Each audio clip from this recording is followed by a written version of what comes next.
तुम्ही रडत असताना तुमच्या पाठीवर थाप मारून काय भिऊ नकोस, मी तुझ्या पाठीशी आहे एवढं तर म्हणण्याची मी येऊन जवळ गेलो. ह्या सगळ्या गोष्टी होत असताना हा खासदार होता कुठे? माझ्या नशिबात खासदार व्हायचं असेल तर मी मागच्या दारानं नाही, तुमच्या जनतेच्या जोरात पुढच्या दार तोडून लाच मारून आत प्रवेश करणार. माझा पक्ष कमी पडला, माझ्याने पक्षाने सांगायला पाहिजे होतं की आघाडीत तुटली तरी चालेल पण आम्ही विशालला सोडणार नाही. माझ्या पक्ष कमी पडला. आटपाडी तालुक्यातनं 15 ते 20 हजारचं मताधिक्य अपक्ष घेणार, पूर्ण माहिती एक बाजूला असताना हे वातावरण आहे. तुमच्या प्रत्येक सुखात, लग्न असलं, कार्यक्रम असला, देवाचा कार्यक्रम असला, बस्तीचा कार्यक्रम असला, प्रत्येक कार्यक्रमात मी हजेरी लावलेली आहे. तुमच्या घरात दुःखाचा कार्यक्रम असला, प्रत्येक घरातला जो पाटलाचा असू दे, गावडेचा असू दे, कांबळेचा, प्रत्येक घरात वेळ चालल्यावर जास्तीत जास्त प्रयत्न केला की आम्ही जाऊन त्यांचं सांत्वन करू शकू. मी तुमचं घर चालवू शकणार नाही, मी सत्तेत नाही, मला जाणीव आहे, पण दुःखात तुमच्या बरोबर यायची जबाबदारी वसंतदादांचे नातू म्हणून मी समर्थपणे पेलली. तुमच्या भागात पाऊस अवकाळी पडला, तुमच्या बागाचं नुकसान झालं, मी येऊन तुमच्या नुकसान भरपाई करू शकत नव्हतो, पण तुम्ही रडत असताना तुमच्या पाठीवर थाप मारून काय भिऊ नकोस, मी तुझ्या पाठीशी आहे एवढं तर म्हणण्याची मी येऊन जवळ गेलो. ह्या सगळ्या गोष्टी होत असताना हा खासदार होता कुठे? का आलं नाही तुमच्याकडे? का तुमच्या अश्रुपुसाला कोणी तर तुम्हाला सापडलं नाही? आणि मग निवडणूक आली तर कुणीतरी म्हणते विशाल पाटलांचा संपर्क नाही म्हणून आम्ही उमेदवारी, काहीच संपर्क नसलेला, कुणालाही न ओळखलेला, फक्त 4 कुस्त्या जिंकलेल्या माणसाला आम्ही उमेदवार करतो. माझा पक्ष कमी पडला, माझ्याने पक्षाने सांगायला पाहिजे होतं की आघाडीत तुटली तरी चालेल पण आम्ही विशालला सोडणार नाही. माझ्या पक्ष कमी पडला आणि मग मी खचलो, म्हटलं राहू दे आता, खूप झाल्या हेलपाट्या, एक दिवस दिल्लीला जावा, एक दिवस मुंबईत जावा, मग नागपूरला जावा. 5 वर्षापूर्वी भाजपमध्ये होते, उद्या भाजपमध्ये जातील असल्या लोकांच्या जाऊन पाया पडून आलो. एक खासदार महाराज सांगलीत आले, विशालशी अन्याय करणार आहे, विशालला तिकीट देणार नाही म्हटले, निवडणूक लागली तेच गेले भाजपला. अशा लोकांकडे मी सांगतोय, ज्या ज्या लोकांकडून सहमत त्यातले 2-4 आणि पक्ष सोडून जातो. अशा लोकांच्या पाया पडलाय. महिना दीड मला इलेक्शनचा काळ मी दिल्ली मुंबई फेऱ्या मारायला, शेवटी म्हणतो आता संपर्क तुटायला लागलाय, गप बसलं पाहिजे. लोकांचे फोन यायला लागले, मी फोनच बंद करून टाकला. आता जाऊ दे म्हणतो, काय आता काय करायचं, नशीबच आपलं असल्याचं करायचं. आपल्या पोट्याला अन्यायचा नशिबाला आपण गप बसतो. बायको आली, बायको म्हणली तुम्ही ह्यावर उभारलं पाहिजे. म्हणलं तुला काय कळतंय आता राजकारण, मला शिकवा लागले म्हणतो. ते म्हणले हा तुम्ही फोन बंद केला, माझा वाजा. मला फोनवर फोन आले, फोन चालू करा, लोक काय म्हणतात बघा जरा. प्रत्येक जण तेच सांगा, थांबायचं नाही, तिकीट मिळो न मिळो लढलं पाहिजे. घोरपडे सरकारांचा निरोप आला, विशाल पाटील तुमच्यावर अन्याय होतो, असाच अन्याय माझ्यावर झाला होता आणि अशा अन्यायाच्या विरोधात ही जनता उठली होती आणि मला पक्ष निवडून आणली होती. या जिल्ह्याला इतिहास आहे बंडाचा, बंडाला घाबरू नका, फक्त बंड चांगल्या कारणासाठी, लोकहितासाठी लढूया. लोकांना हा खासदार घालवायचा होता, समर्थ पर्याय पाहिजे होता. मी काय काम केलं म्हणून नाही, पण ह्याला आता घालवायचं. विशाल पाटील लढतो त्याच्या पाठीशी स्वतः आपणच उभ्या म्हणून राहायचं अशी भावना जनतेत नाही. आणि लोकांनी ठरवलं ह्याला आता पाडायचं. मला म्हटलं उभारलं पाहिजे. आपल्या सगळ्यांच्या साक्षीनं आज भरायला आपण ठरवलं. लई काही निरोप पाठवले नव्हते, भरभरून तुम्ही आला. आज भरायची मिरवणूक नाही, ती विजयाची मिरवणूक, एवढी जंगी मिरवणूक तुम्ही त्यात. मला लोकांना आमिष दिली, काय असेल ते खर्च सांगा, माघार घेतली पाहिजे. शिवसेनेने जाहीर केलं विशाल पाटलांना आम्ही दिल्लीला पाठवणार, पण मागच्या दाराने राज्यसभेला पाठवणार. कोण म्हटलं विधानसभेला पाठवणार, मुंबईला विधान परिषद मागच्या दाराने पाठवणार. हा जो स्वार्थाचा बंड होता, हा जो एका कुटुंबासाठी बंड होता, तर मी गप्प ते स्वीकारून घरी बसलो असतो. मी लहानपणापासून वयाचं 25 वर्षापासून मी तिकीट मागतो, मला मिळालं नाही. मला लोक जेव्हा जेव्हा थांब म्हणतात मी थांबतो.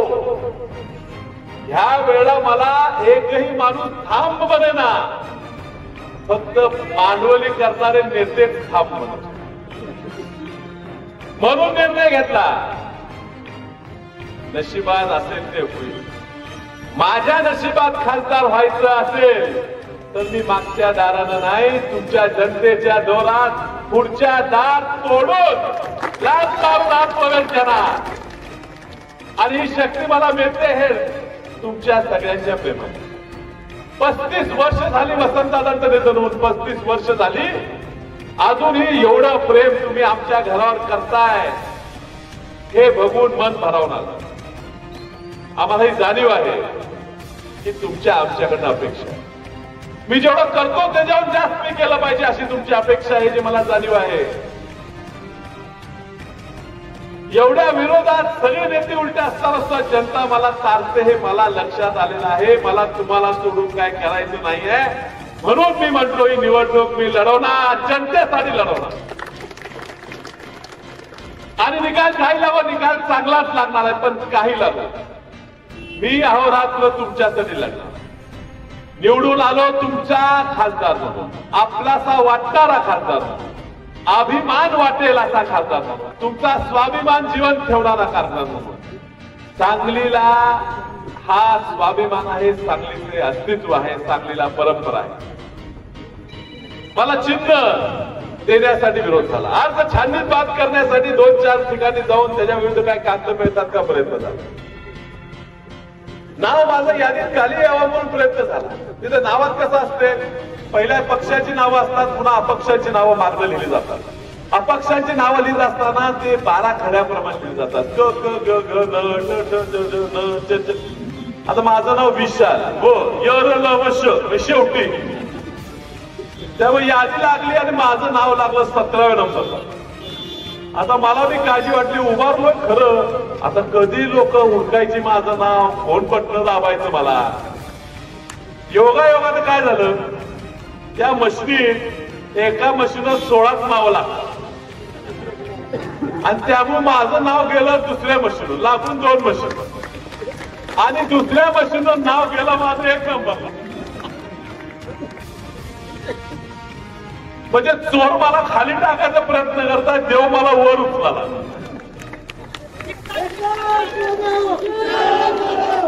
मतदानाला अशा 2 मशीन समोर बाजूला ठेवले असतात. इथं बटन दाबलं, इथून चिठ्ठी बाहेर दिसणार. असा हात गेला, एक डाव्या हाताला मशीन आहे 16 नावं असणार, उजव्या हाताला मशीन आहे 4 नावं, एक नोटा 5च नाव बटन असतात. आता डावा हात अशुभ असतो, डावा हात नकोच राहतो. आणि उजवा हात वाकडा कशाला करायचा, सरळ जाऊन बटन दाबायचं. लिफाफा,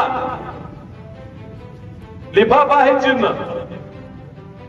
माझे आमदार हनुमंतराव पाटील साहेबांचे नातू पदम पाटील, पदमभाई इथं आलेले विट्यावर. हा लिफाफा मला चिन्ह मिळाला, तर कसं मिळालं कुणाच मी मागेल ते चिन्ह यांनी मागताय. अपक्ष मागतात, अपक्ष मागतात. हा लिफाफा बंद पाकिट, हा आहेर भरून मताचं आज तुम्ही मला द्यायचं, ही चिठ्ठी तुम्ही द्यायची आहे, हा संदेश पाठवायचा. ह्या बंद लिफाफ्यात दिल्लीला संदेश पाठवायचा आहे की सांगलीचा खासदार दिल्ली ठरवणार नाही, सांगलीचा खासदार मुंबई ठरवणार नाही, सांगलीचा खासदार हा आर्गेट ठरणार.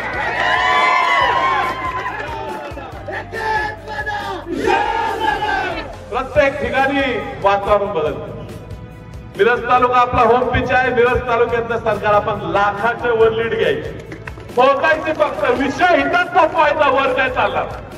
लोक मोजते आहोत तिथं खानापूर आठवडला काय चाललंय बघा, तिथंच मला काळजी आहे. परवा खासदार म्हटलं 89,000 मतं लीड मिळेल म्हणे.